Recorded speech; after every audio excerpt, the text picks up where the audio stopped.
फिर बाबा बागेश्वर धाम में पंडित धीरेन्द्र शास्त्री को चैलेंज मिला है। फिर से चुनौतियां सामने हैं। उधर पंडित धीरेन्द्र शास्त्री का छतरपुर के बागेश्वर धाम में धार्मिक महाकुंभ शुरू हुआ है, लेकिन उत्तर प्रदेश के सियासी गलियारे में एक बार फिर धीरेन्द्र शास्त्री को चुनौती दी गई है।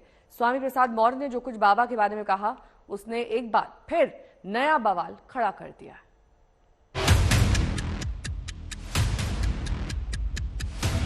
बाबा बागेश्वर सरकार को चुनौती पर चुनौती। I am not Bageshwar Dham Sarkar. I am only Dhirendra Krishna. I cannot speak in English, but I understand your feelings, everyone, my dear. अब बाबा के चमत्कार को मिल रही है चुनौती। आप कहो कि ये माइंड रीडिंग है, माइंड रीडिंग में व्यक्ति सामने चाहिए। तुम्हारे पर्चे में 11 प्रश्न लिखे हैं टोटल। मनोरथ पूर्ण होगा यूपीएससी। ये बाबा को सबसे ताजा चुनौती। अगर वो चमत्कारी बाबा है तो वहीं बैठे बैठे चीन को भस्म करते, रोज बार्डर पर फैला करके परेशान करता रहता भारत को। बाकी प्रेत जितने पीछे हैं सबको मार लगाई जाए। हॉल में खूब चमत्कार को सबसे नई चुनौती है। पागलों की यहाँ खूब फौज खड़ी हो गई है। एक बार हमारी रावण से बात हुई, हमने कहा क्यों दशानंद जी। तमाम घोषणाओं को फिर से मिली चुनौती है। हम केवल इतने कहते हैं कि अगर वो चमत्कारी बाबा है तो वहीं बैठे बैठे चीन को भस्म करते, रोज बार्डर पर फैला करके परेशान करता रहता भारत को। ये चुनौती बाबा बागेश्वर धाम के पंडित धीरेन्द्र कृष्ण शास्त्री को है। तो वहीं बैठे बैठे चीन को भस्म करते, रोज बार्डर पर फैला करके परेशान करता रहता भारत को। पहले जरा पंडित धीरेन्द्र कृष्ण शास्त्री का ये चैलेंज सुनिए।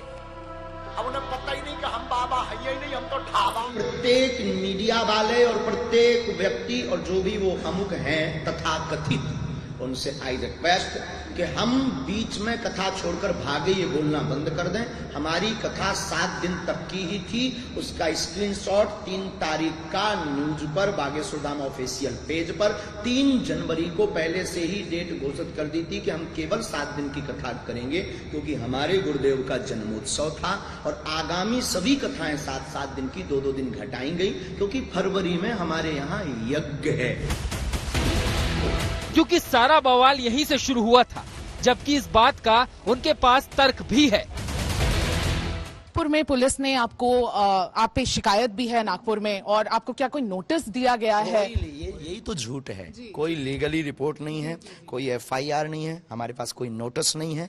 और उन्होंने जो झूठ आरोप लगाया है कि 2 दिन पहले भाग गए, अब तो उनके ऊपर बनता है, उनके ऊपर बनता है, क्योंकि हमारा उसके पास हमारा ऑफिशियली पेज का स्क्रीनशॉट है, तो उनके ऊपर मानहानि का बन रहा है। लेकिन हम ज्यादा प्रपंचों में पढ़ते नहीं है। अगर हम गलत होते तो क्या कानून मर गया? हम कानून के साथ हैं, कानून के पक्षधर। हमारा डिस्क्लेमर रहता है कोर्ट से भी और सबके लिए कहना भी कि हम कोई चमत्कार नहीं करते। हमारा अपने इष्ट पर भरोसा है, और अपने इष्ट का प्रचार करना अगर अंधश्रद्धा है तो पूरे भारत के हनुमान भक्तों पर एफआईआर होनी चाहिए। बाबा का दरबार जस का तस है, बल्कि पिछले हफ्तों से तो बाबा के दरबार में उन पर आस्था रखने वालों की भीड़ और भी ज्यादा बढ़ने लगी है। बाबा बागेश्वर सरकार को चुनौती मिलनी तेज हो गई है, और सबसे ताजा चुनौती सामने आई है उत्तर प्रदेश से। यहाँ स्वामी प्रसाद मौर्य ने बाबा बागेश्वर धाम के पीठाधीश्वर पंडित धीरेन्द्र कृष्ण शास्त्री के बारे में क्या कहा, आप खुद ही सुन लीजिए। उस पर क्या कहना चाहेंगे? उनका चमत्कार सही है?